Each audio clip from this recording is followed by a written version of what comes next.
Hey everyone, it's Shannon, CEO of GritHR Solutions, and I'm thrilled to welcome you to the first Fireside Chat I've actually ever hosted with my friends Victoria, Hewlett, and Hannah Newberry from the Appalachian Opportunity Fund.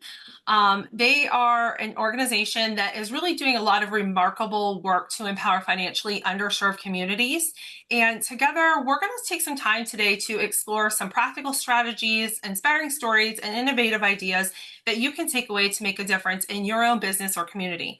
Whether you're an HR leader, a business owner, a CEO, or just someone passionate about making a positive impact, this conversation is going to help to provide you some valuable insights that you can put into action.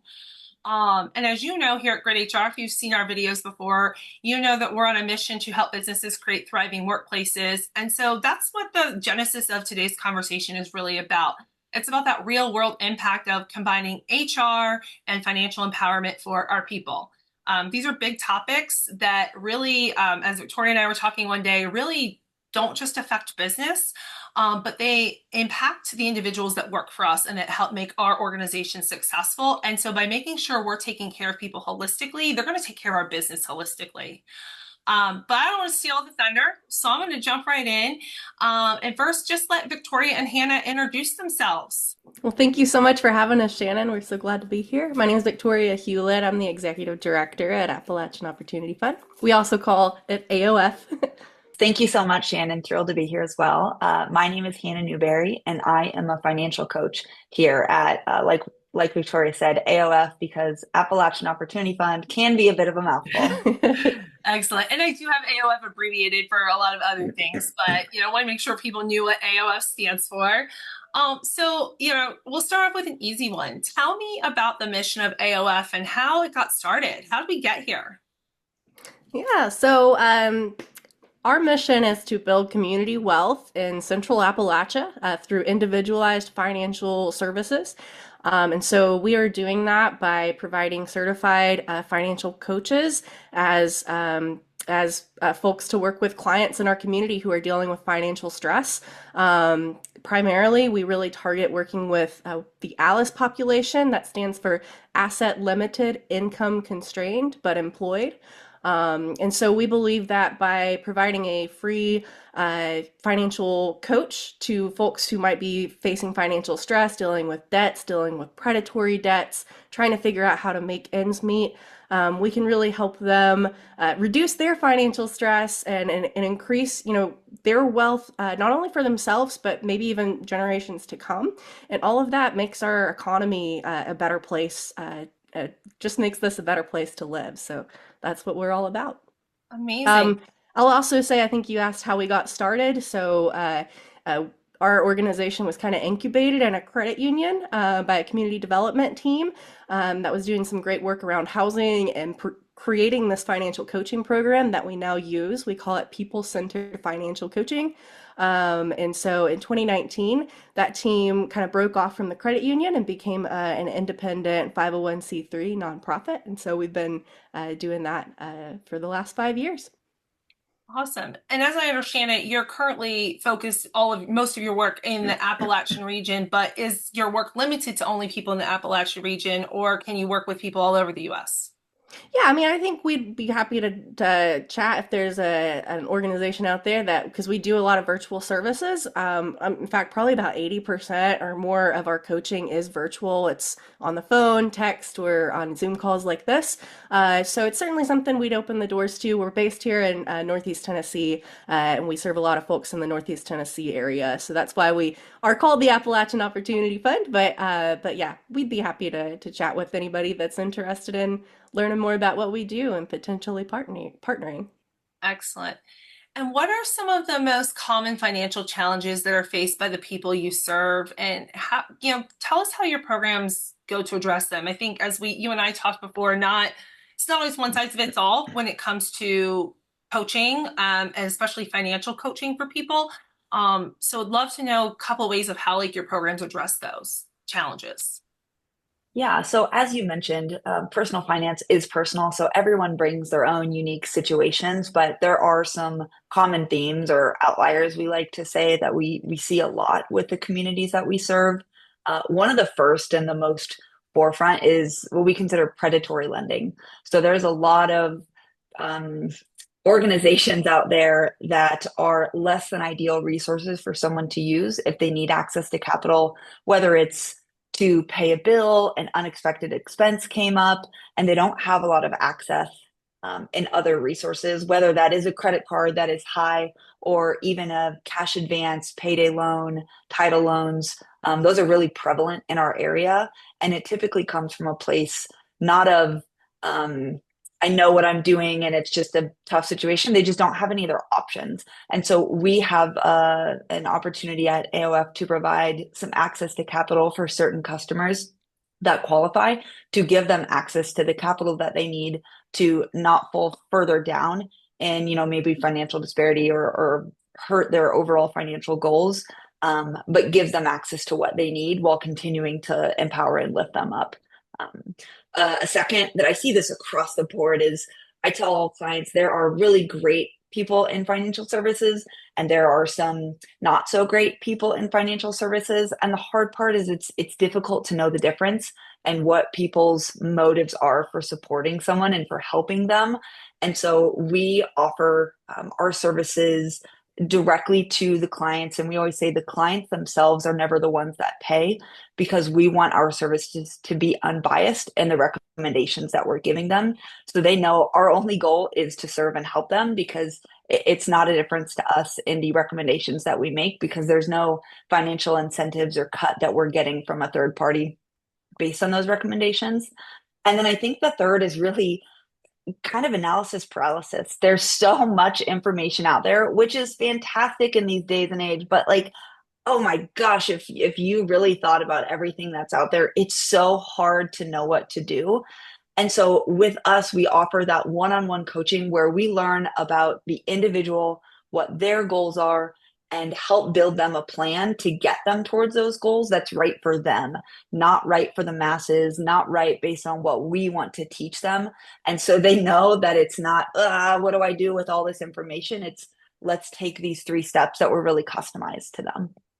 Awesome. And if I remember correctly, Hannah, you're a certified financial advisor, licensed and everything, and all of your financial coaches are as well, right?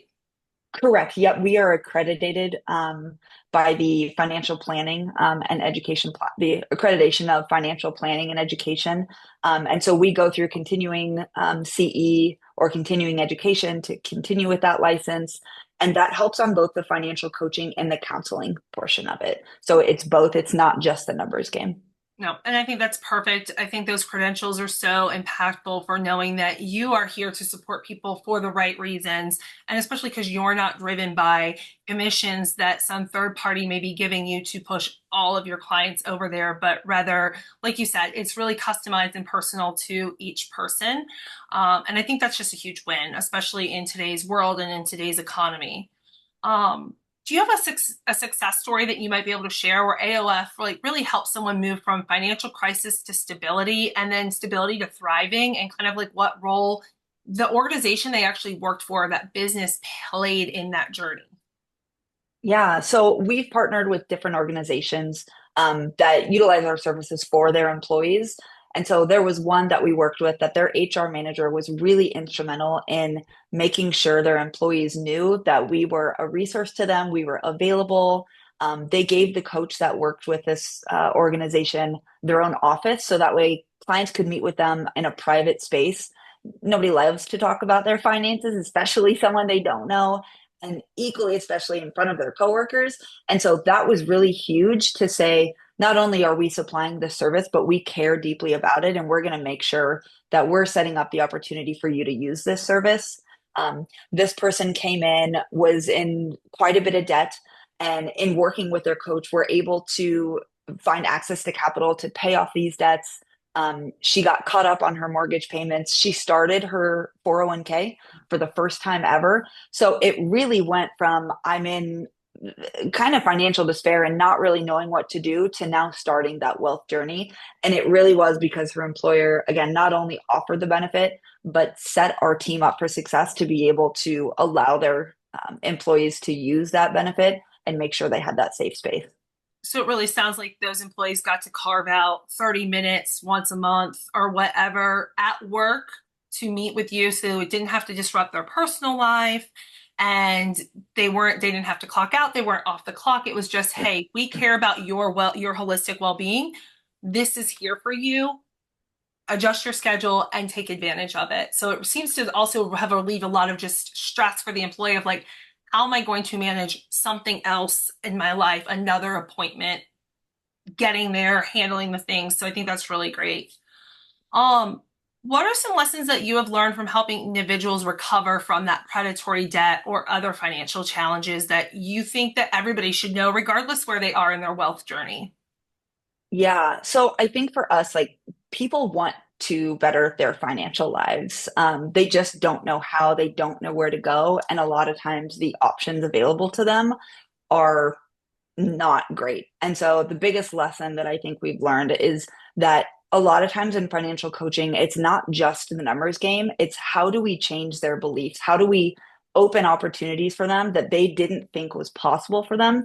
And then we start to see that snowball effect where little changes start to build up. And it really is across the board. I think we do focus on that Alice demographic, but there are no limits, especially with employers, because there are employees of all different income ranges when it comes, and whether it's the VP of sales or someone who is entry level there, I think everyone can use financial advice. It doesn't matter where you're coming from, and so having someone that they can talk to and they can show them opportunities that might not have been there when they first started, or have them see something that they couldn't have before. It really is for everybody, and it goes much further than just the numbers game.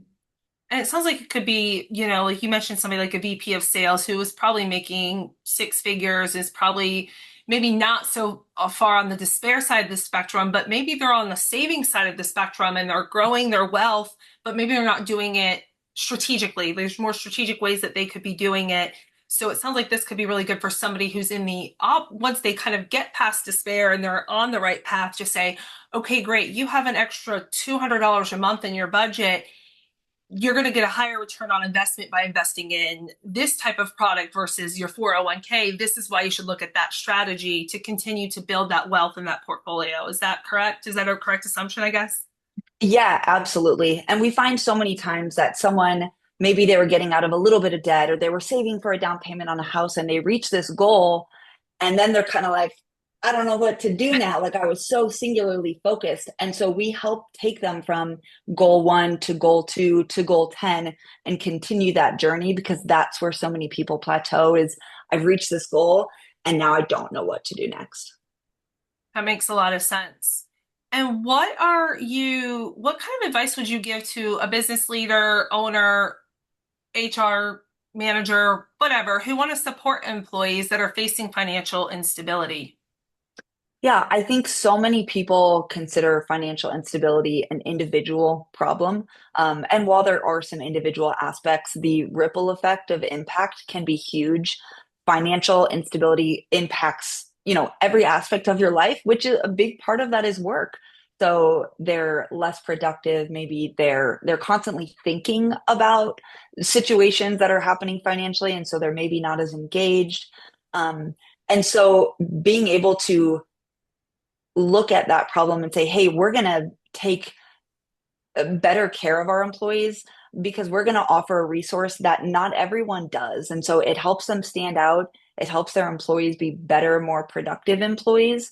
And we've seen time and time again that those employees are very motivated and dedicated to those employers because of the resources and the opportunities that they're opening them to that they wouldn't get elsewhere. And so I think, don't think of it as like, oh, this is one person's problem at the workplace. This is a collective problem that we can help solve for our employees, is something that we're trying to shift people's mindsets on. Awesome. And what kind of trends are you seeing in the relationship between the financial stability of the employees and the workplace performance, productivity, retention, and any other metrics that you think are important to talk about? So yeah, I mean there are a whole lot of ways that financial stress impacts employees. It impacts not only their personal lives, but also the performance in their job, and so the business as a whole. So a couple of stats that we found, 1 in 5 employees admits that their financial stress is impacting their productivity at work. So that's just the people that are, admitting that into a survey. You can imagine it maybe quite a bit higher than that. And looking a little bit further in that, they found that about 50% of those employees that are distracted by their finance are spending 3 or more hours a week during that they're actually on the clock. They're spending that time trying to figure out things with their financial life, right? So, you're kind of the reality is that business owners are having employees try to sort out their own finances while they're on the clock. That study kind of found that a full-time employee might spend more than 156 hours distracted from work. And so that could cost, up to $3,922 or more for that employer per year.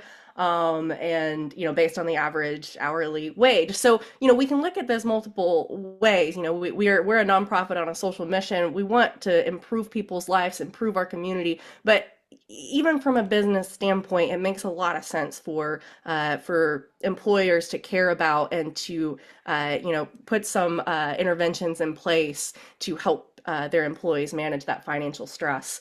Another thing to look at is just in terms of bottom line is retirement. So 40% of employees are planning to postpone retirement. And so when you look at the wages, the healthcare cost, everything that comes with that postponed retirement, that's another way that costs can really go up for business owners when their employees are financially stressed.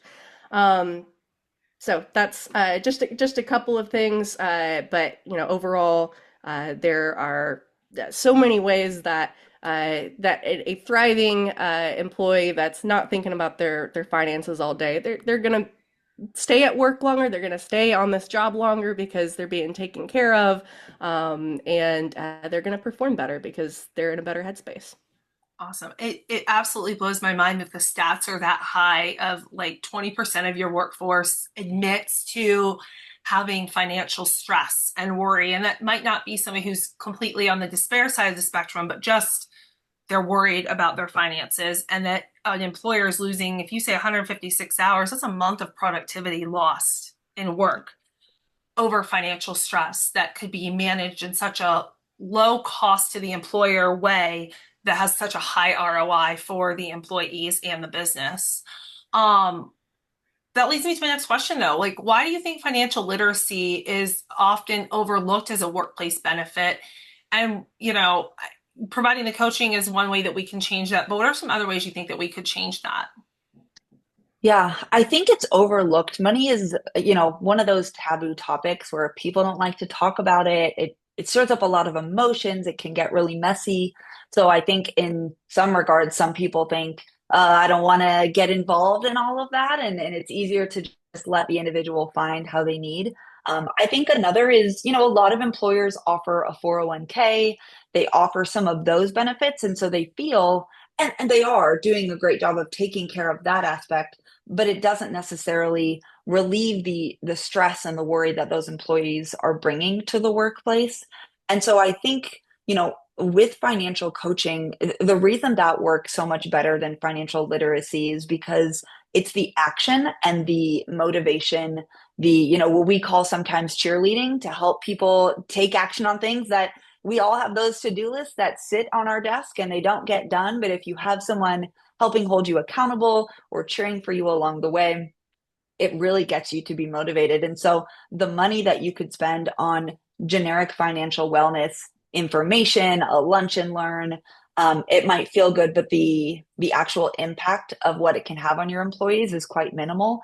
And so the one-on-one coaching is where that one individual can actually take action and make the impact that they need to see in their lives that will relieve the stress and help a lot of the stats, frankly, that Victoria just talked about. And so really opening up that one-to-one door to have a resource for someone to talk to about all aspects of their financial lives, not just, the 401k or the HSA benefit that they might be offering. So it's almost like, if you're working on a fitness or a wellness journey for your physical health, kind of like having a personal trainer that meets with you to help keep you accountable. And that's why people that work with personal trainers find a lot more success and a faster speed to success because they have that. So the way I'm hearing this is, it's like having a personal trainer for your finances, or like if you're working with a nutritionist, it's having a nutritionist for your finances to just not judge you, not not make you feel bad, but really, again, be your cheerleader, be that motivational person, be that person you can check in with to say, I'm having a bad day with my finances. Help me make the right choice. Or, hey, oh my gosh, I paid off this credit card today. I never thought I'd see this day. Can we just celebrate together for a couple minutes? The way I feel when I talk to my personal trainer, I'm like, oh, look at this new personal record I hit, right? And we celebrate together and it feels good and it builds that momentum to do the next best thing for myself. And it sounds Exactly. like those things just like you said, it's a snowball. They just keep building and building and building. And person, I think they start to feel like confidence in themselves again. Is I think you've probably seen a lot of people kind of lift up from that despair and that depression to feeling really confident in, I've got my handle on this. I know, like, where I went to school in high school, they didn't teach personal finance. They didn't teach us how to balance a checkbook or about credit cards. And I think that's how so many people get into this space sometimes, is they, like you said, some people just, they get to a place where they have no options, but some people just don't know better because they've never been taught better. So how do we do that? Speaking of that, like, what are some of the other tools or resources besides the coaching and the, like, I can send you a text message if you're my coach to say, hey, can you just guide me on this thing? Check this out for me, whatever. What are some of the other tools and resources that you provide to help employees build financial literacy? Yeah, so I think Hannah touched on some of this, but just to kind of reiterate, a couple of the approaches that we found work really well is to use something like a survey. So we have a financial wellness survey that we often use when we first start working with a business, and then we'll survey all of the employees to get a sense of how financially stressed are folks. What are some of the concerns that they're dealing with, because every workplace might be a little different. You might have one workplace where more people are worried about cash flow, and you might have another where more people are dealing with predatory loans. So kind of getting a sense of what is the baseline of your workforce, and then designing engagement events that align with the needs and the makeup and the workplace culture. So you might design a workshop on cash flow and budgeting if that's one of the main concerns. And then if the workplace is like a factory setting, you might want to do that as like an in-person in a boardroom. But if it's more of a professional office, you might want to do like a webinar or something like that. So being flexible on how you deliver that engagement service. But the engagement service is another big part of how we do this well and how it works, because like Hannah mentioned, there might be 401ks, there might be certain benefits that are available, and they may even have excuse me, financial counseling as attached to that in some way. But you have to go and find that number. You have to go and figure out who that person is. So what folks really need is a face that can go along with the service that you're trying to provide, so that you can kind of humanize it and understand it. So our engagement events allows us to put AOF staff in front of employees, so that they can understand who we are, what we do, and they have a face that they've seen a few times that they can associate with that financial coaching service. And that really helps break down those barriers of anxiety and shame and guilt and all these things that we feel around the financial stress that we hold, that can stop us from reaching out or opening up about what's going on. So yeah, having those engagement events, not only are we able to just provide some information that, we don't know whether folks are taking that and using it or not. We just can't measure that impact. But we can hopefully humanize our services and encourage people to reach out, do the one-on-one coaching, and then we know that we can have a huge impact on folks' lives that way. So Yeah. So there's a lot of options for the employers, right? When they're partnering with you, because some people may pick up on the, hey, I really need some personalized coaching. And some people may say, you know what, I would just love a refresher on investing in a 401k and budgeting and cash flow. So I'm going to attend this workshop, and some may do both, right? And so it sounds like a lot of what you do is very custom, and also really helps you meet employees where they are. right? Which is one of the things that I'm so passionate about, is really just meeting people where they are and helping guide them at that point. How do you see technology influencing the future of financial empowerment and literacy, especially in underserved communities like Appalachia? Yeah, for us, I think it empowers the access to a lot of financial services resources that people didn't have previously. So whether that's the future of online banks, there are a lot of people that have to drive quite a ways to go to a bank. And so they're unbanked. They don't have access to that. And so having these online banks allows them to have a checking and a savings account, use their debit card, purchase things they need from a more reputable source. Simple things like Zoom or the surveys that Victoria mentioned. Now, being able to get information from people, to meet them, like you said, where they are and not require them to travel long distances, especially with employers that maybe their employees are remote or maybe they're in a hybrid sense. And so they're not in the office every day.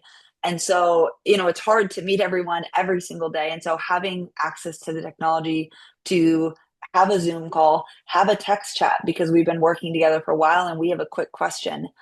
There's also, so many budgeting tools right now that I can see what you're doing. So if someone wants to open full access and say, hey, this is where I was great last week, this is where I need help, like I can share this information with you more easily so we can have a real conversation instead of talking in hypotheticals or like, I think this is what I did or what I didn't do. So I think it opens the access for people who previously didn't have it. That's amazing. And with everything that we've discussed here today, and I learned a lot today just in this conversation, what is one key thing that you would want anyone who watches this video to take away? Yeah, I think for me is there are a lot of emotions and feelings tied to financial wellness. It's not just the numbers game. And so if you want to teach someone just about the nuts and bolts of the numbers, it's not necessarily going to make the impact that we want. And with that shame and a lot of positive and negative feelings that come with it, it is brought to work. And so employers have a real opportunity to differentiate themselves from maybe competitors, to have more engaged, productive employees by tackling both the numbers and that emotional well-being of finances. And if anyone who's watching this wants to learn more about AOF, what's the best way for them to do that or to get in contact with you all? Yeah, folks can look us up at www.aofcoaching.net. You can also reach out to us directly via email at info@aofcoaching.net. Excellent. Well, I would love to just thank you both for being here with me today. Again, I've learned a lot about financial wellness and just how that impacts our people so much. So again, thank you for taking the time. If you've watched this, I would love to hear more about what you've learned. So feel free to drop us a comment if you want to learn more as well. I can also put you in touch with Victoria and Hannah and the team at AOL. And if there's any other topics you'd like to see us cover at any time, also drop us a comment. Thanks again.